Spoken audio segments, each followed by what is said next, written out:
The great space station Aurelius 1 floated silently in orbit above a dead moon.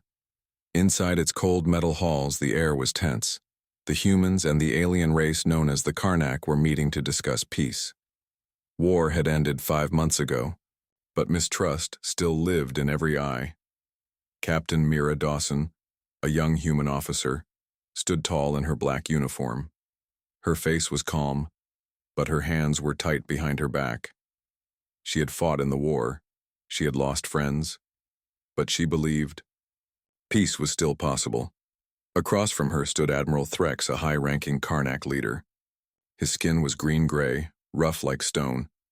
His cold yellow eyes watched Mira like a predator. He didn't smile. He never did. Around them stood officers from both sides.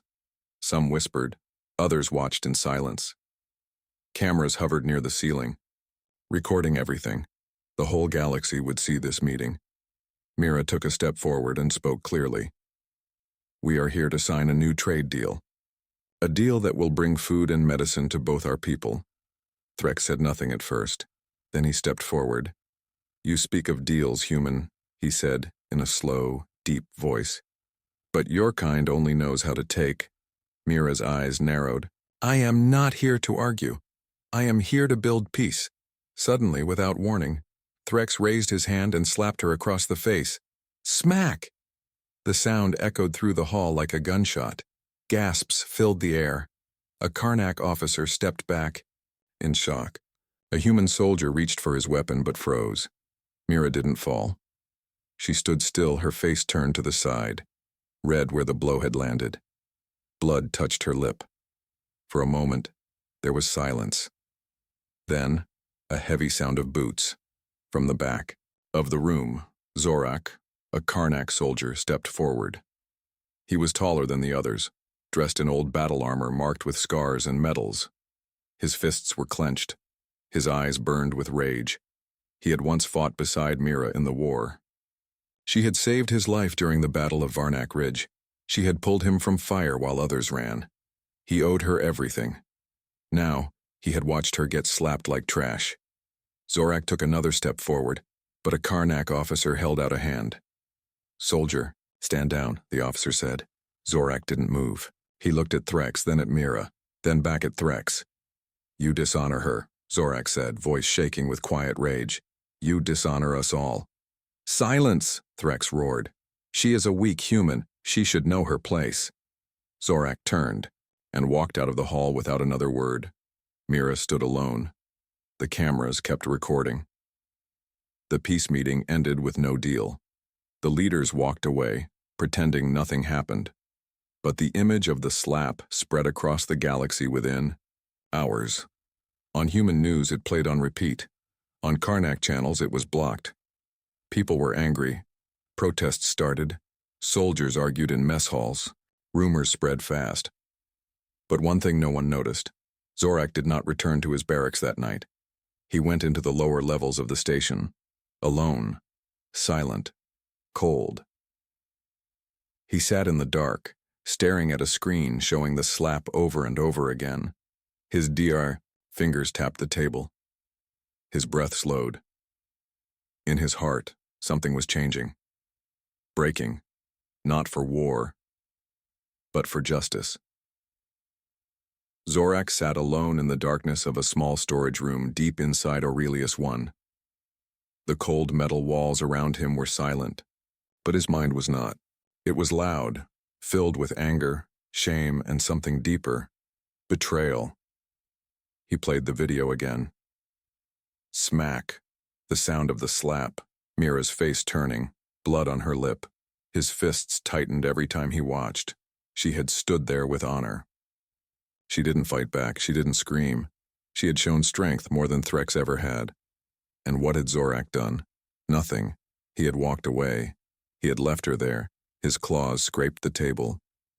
He remembered the war. Years ago, in the middle of smoke and fire, a young human soldier had pulled him out from under burning rubble. That soldier was Mira Dawson. She didn't care that he was Karnak. She didn't care that others called him a monster. She just saw a wounded soldier and helped. "Don't move." "I've got you," she had said. her voice calm under gunfire. He owed her his life, his loyalty, and he had walked away when she was humiliated in front of the galaxy. A soft sound broke his thoughts. A small robot floated in, delivering a message from his commander. Zorak, return to your station at once. You are on watch duty. He didn't answer. He stood slowly, walked to his locker, and opened it. Inside was a box. Old, dusty. Inside that, a black data chip, a rusted blade from the war, and a photo. The photo showed Mira and Zorak after the Battle of Varnic Ridge, standing together, tired but alive. Zorak placed the chip into a hidden slot on the wall. Lights blinked. He entered a secret code. A private file opened. A map of secret supply, depots, hidden armor caches, and off-grid Karnak ships. He had kept it just in case peace didn't last.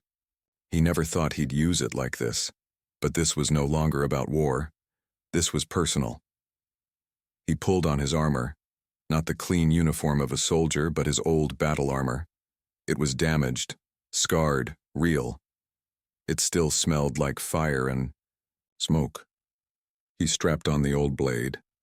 Then he left the room. Quietly. No one noticed. He walked through the lower decks like a shadow, past the guard posts, past the cameras. He had trained in these halls for years. He knew where they watched, and where they didn't. He reached Dock 13, closed, unused, hidden. Inside was an old escape pod, modified over time. Fast. Small. Perfect for disappearing. He stepped inside. The door shut behind him. The engines hummed.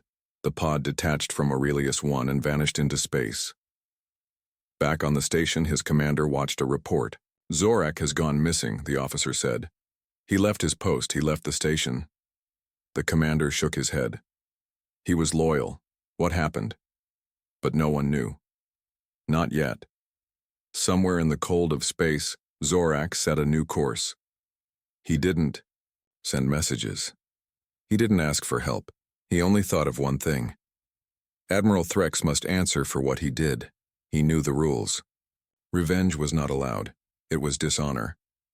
But this was no longer just about Mira. Threx had become a symbol of the old hate. If left unchecked, others like him would rise. Zorak would stop that. He would become something else. A ghost. A whisper. A shadow in the dark, and the first name on his list was Threx. Zorak's small ship moved through the dark edge of space far from the patrol zones.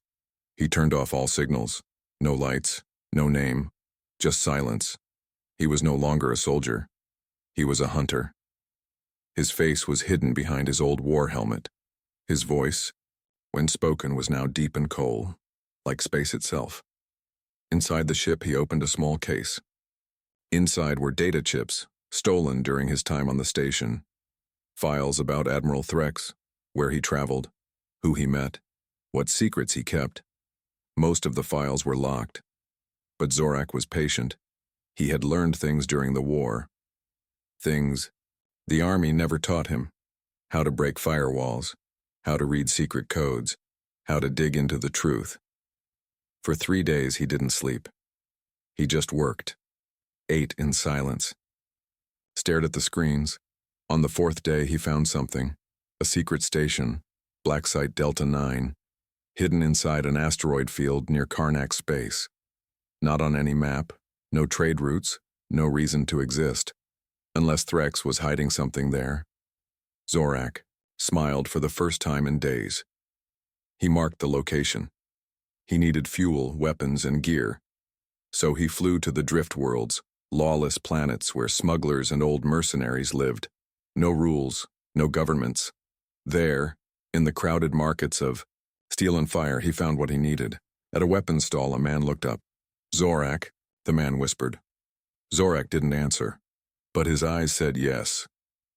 You shouldn't be here, the man said. The bounty is real. Threx has put 10,000 credits on your head. Zorak looked straight at him. Let him double it. Either go. Man gave a small smile and handed him what he came for. Explosive charges, hacking tools, and an old cloak to hide his armor.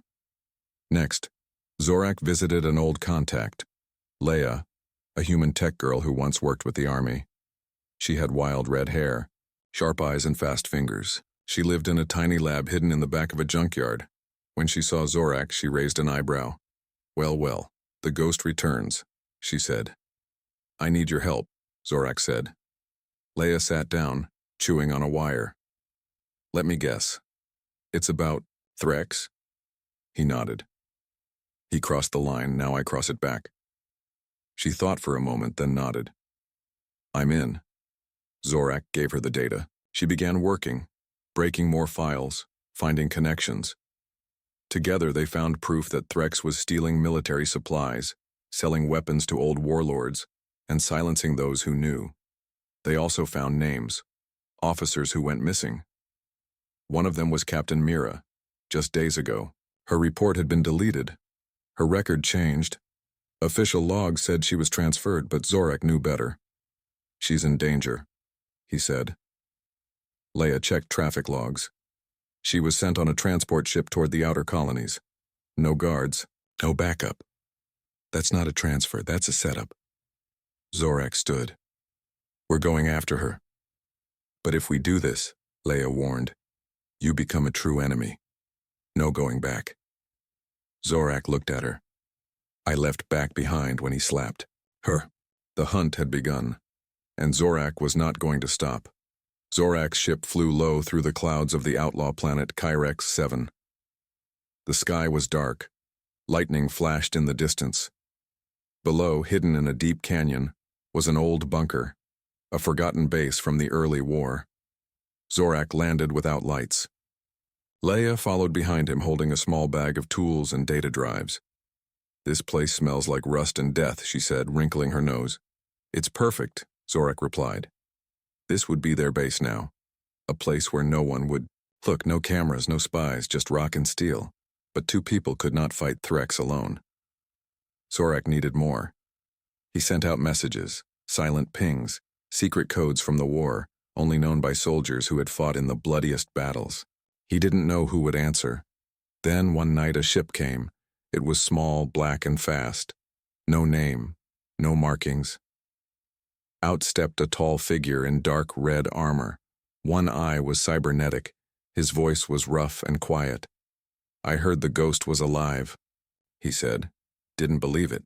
Zorak stepped forward. I need you, Kroven. Kroven nodded once. Then let's burn down some lies. Kroven was a sniper during the war, one of the best. He had no love for Threx. Years ago, Threx had left his unit to die during a retreat. Kroven was the only one who lived. Now he wanted revenge too. With Kroven on the team, they began planning their first move. They would strike a hidden supply depot, one that Threx controlled in secret. It wasn't on any map. It was used to store stolen weapons and food meant for war refugees. Zorak and his team flew in fast and low. Kroven took position on a ridge with his long rifle. Leia hacked the gate. Zorak led the charge. They took down the guards quickly. No one died. Zorak wanted justice, not murder. Inside the depot, they found crates marked as aid from the council, filled with black market weapons and drugs. Leia took photos, videos, data, proof. Before they left, Zorak carved 3 words into the wall. Justice is coming. They sent the proof to trusted channels, secret forums, old war reporters. The galaxy saw the truth. Someone was standing up to Threx, but not everyone believed it. Threx called it fake news. He called Zorak a traitor, a terrorist, a mad soldier who had turned against his own kind. Then Threx did something worse. He ordered Mira Dawson to be arrested for starting unrest. Zorak saw the footage. Mira, handcuffed, taken away by guards. No trial, no questions. She stood.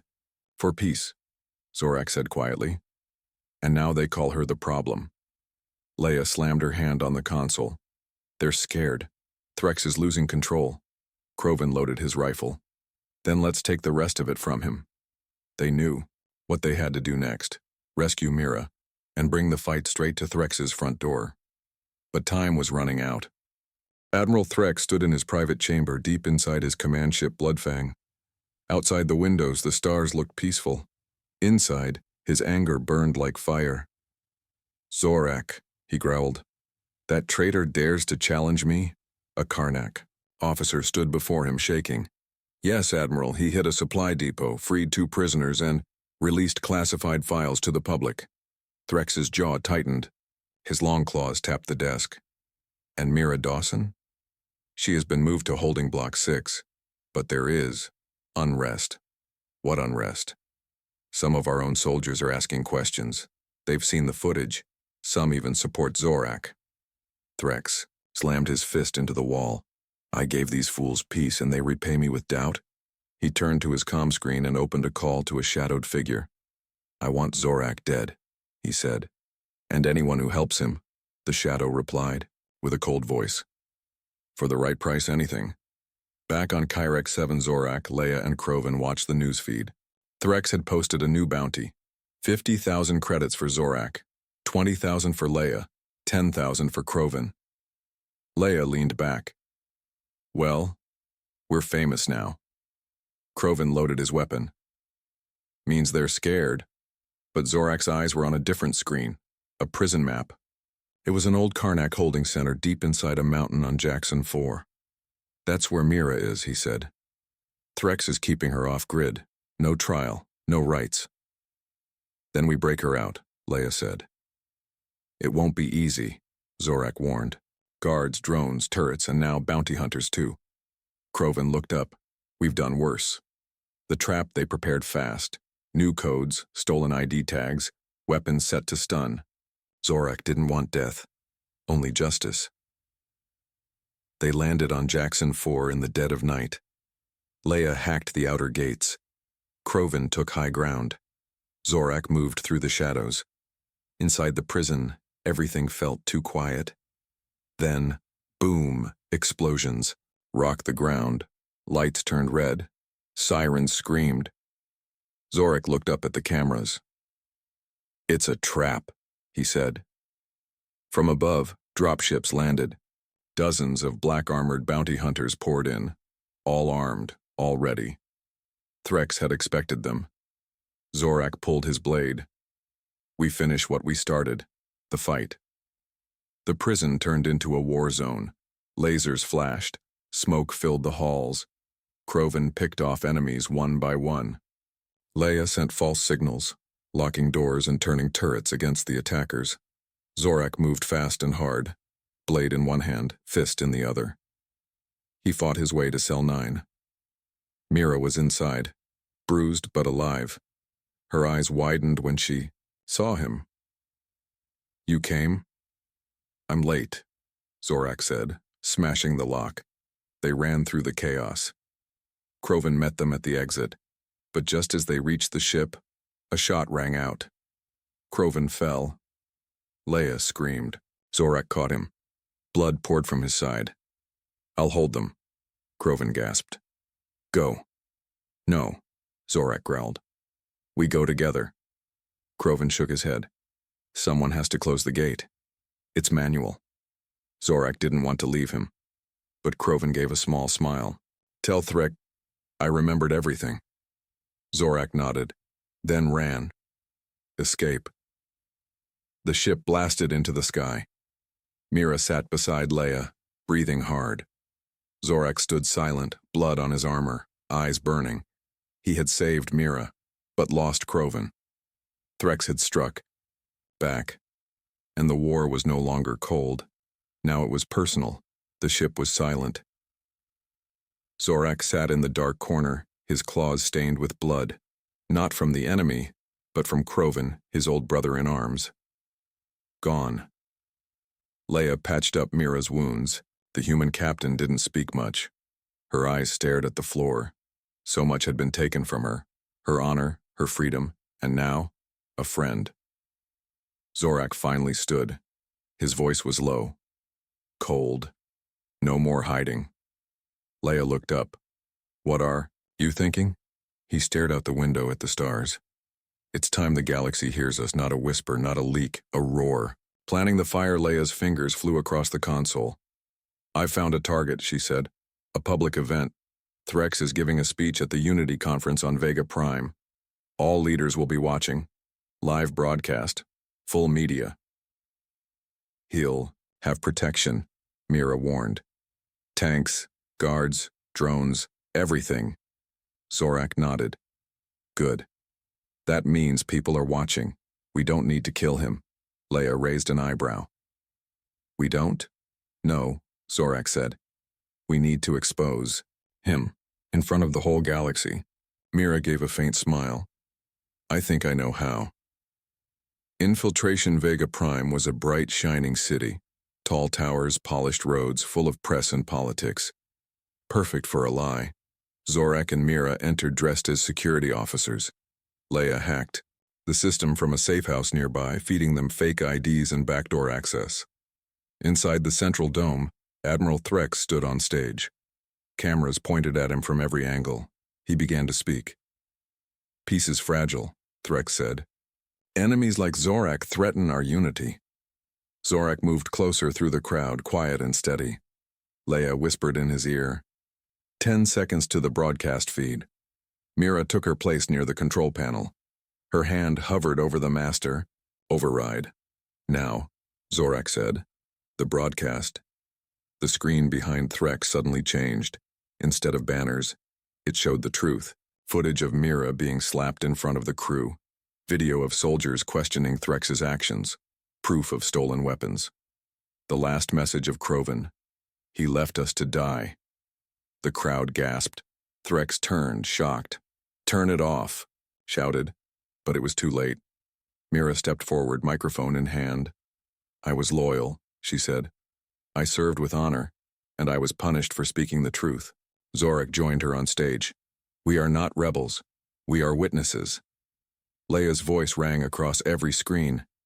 "This is not a war. It's a reckoning." The escape Threx called his guards. "Arrest them." But the crowd had already turned. People were shouting. Some guards lowered their weapons. Others walked away. Zorak looked at Threx one last time. "We're not finished," he said. Then he dropped a smoke bomb, grabbed Mira, and ran. They escaped through the side tunnels, into an old transport, and vanished into the skies. Aftermath across the galaxy. People were talking. "Did you see it? Was it real?" They stood on stage and showed everything. News feeds exploded, and for the first time the name Zorak was not spoken with fear, but with hope. Admiral Threx stood in front of a broken mirror. The reflection was cracked, just like his world. His face was pale. His red uniform was torn at the sleeve. His eyes were bloodshot. "This is your fault," he whispered to himself. The Unity Conference had been a disaster. People were turning. His soldiers questioned orders. His name no longer brought fear, only doubt. Even the High Council had gone silent. "They don't answer your calls anymore," said a voice behind him. It was Commander Relic, his second in command. Threx turned slowly. "They're scared." "They're losing trust," Relic said, "and you are losing control." Threx grabbed him by the throat. "I control everything," he hissed, but Relic didn't even flinch. "No, sir," he said. "You used to." Threx dropped him, walked away. His mind was racing, cracking. He had built an empire of lies, and now the truth was burning it down. The resistance grows far across space. Zorak and Mira met with old war allies. Soldiers, engineers, doctors, people who had stayed quiet for too long. Now they were ready. They called themselves the Reckoning. Leia stood at the center of the room, showing maps and data on a large holoscreen. "This is our chance," she said. "Threx's supply lines are broken. His guards are divided. His fleet is scattered." Mira pointed at a blinking red dot. "Bloodfang, Threx's command ship. Still strong. Still dangerous." Zorak stepped forward. "Then that's where we end it." The room fell silent. He looked at each of them one by one. No more hiding. No more messages. This time, we take the fight to his front door.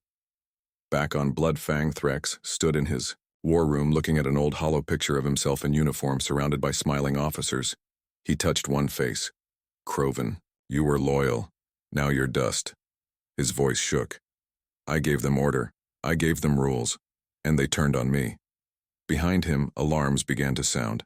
An officer ran in. "Sir, we've spotted Zorak's ship. He's coming straight for us." Threx smiled. "Good," he said.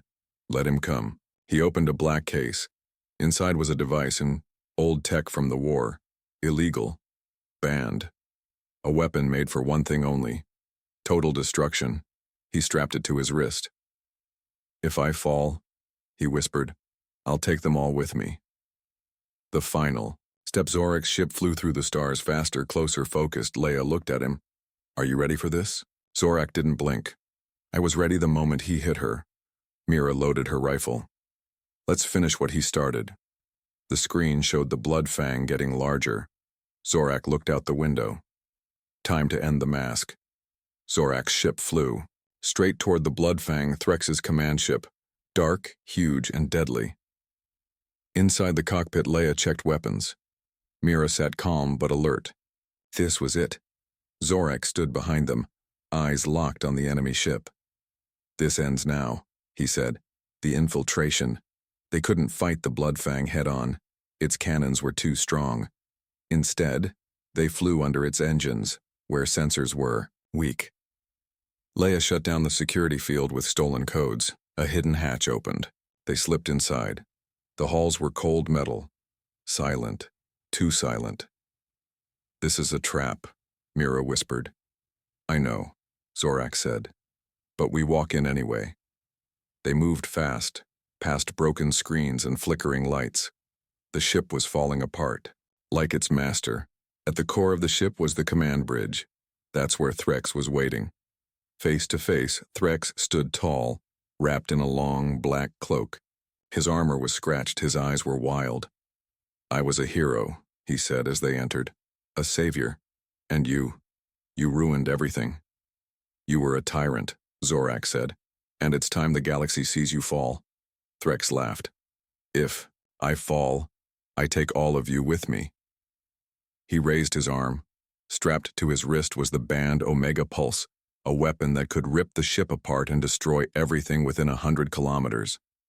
Mira raised her rifle. "Don't! I will!" Threx said. "I have nothing left." Zorak took a step forward. "You always had a choice. Even now." Threx's hand trembled. For a second his face changed. Doubt, pain, regret. But then, boom, an explosion rocked the ship. Leia's voice came through the comm. "Zorak, his systems are overloading. You have minutes before the core melts down." Zorak rushed forward. A fight began. The final battle blades clashed. Sparks flew. Zorak and Threx fought hand to hand. Heavy hits, roars of anger. Years of hate in every strike. Mira tried to help, but Threx knocked her back. He was strong. Too strong. Then Zorak punched the Omega Pulse. It cracked. Sparks shot. "Out!" The countdown began. 30 seconds, Leia shouted. Threx screamed. "You fool! You'll kill us all!" Zorak grabbed him by the collar. "No," he said. "Just you." Then he threw Threx into the control panel. Electricity surged. The Omega Pulse exploded on his wrist. Threx fell, screaming, into the flames. The escaped Zorak pulled Mira to her feet. Alarms blared. The ship shook. They ran. Leia had the escape pod ready. As they jumped in, the Bloodfang's core finally exploded. A giant fireball lit the sky. The Empire of Lies ended in flames. The aftermath weeks later. News channels showed the truth. The Index real story. Mira stood before the United Council testifying. Leia released the full files. Soldiers laid down their arms. And Zorak? He stood on a hill, alone, watching the sun rise over a new world. Peaceful, quiet, free. He had no crown, no medals, no speech, just a memory of the slap, of the fire, of the friend he lost, and of the war he ended.